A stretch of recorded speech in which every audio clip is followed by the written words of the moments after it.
अंगना में बाज रहल कागा सगुन बर भारी है। अंगना में बाज रहल कागा सगुन बर भारी है। पहिला संदेश रिद्धि सिद्धि के अयलन, पहिला सगुन रिद्धि सिद्धि के अयलन। गणपति जी काज सवारलन सगुन बर भारी है। गणपति जी काज सवारलन सगुन बर भारी है। अंगना में बाज रहल कागा सगुन बर भारी है। दोसर सगुन माता गौरी के अयलन, दोसर सगुन माता गौरी के अयलन। भोला जी डमरू बजेलन सगुन बर भारी है। भोला जी डमरू बजेलन सगुन बर भारी है।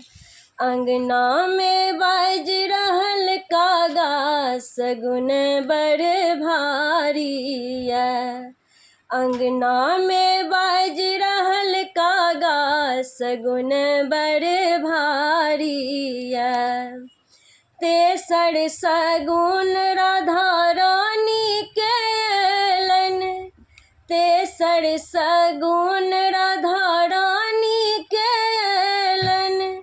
कान्हा जी बंसी बजेलन सगुन बर भारी है।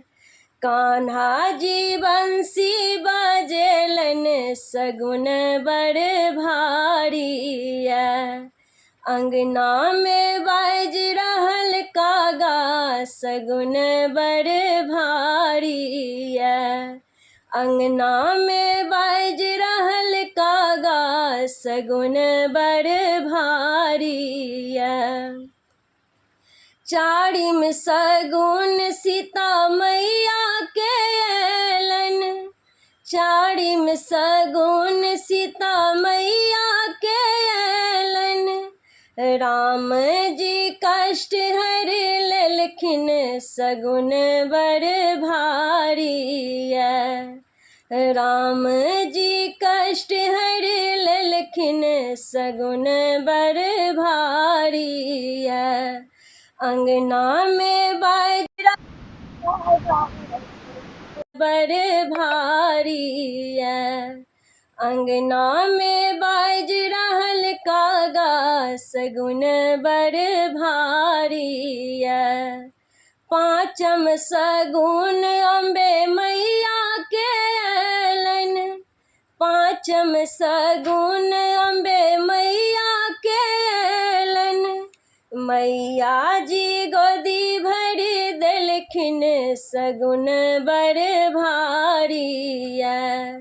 मैया जी गोद भर देलखिन सगुन बर भारी है। अंगना में बाज रहल कागा सगुन बर भारी है। अंगना में बाज रहल कागा सगुन बर भारी है।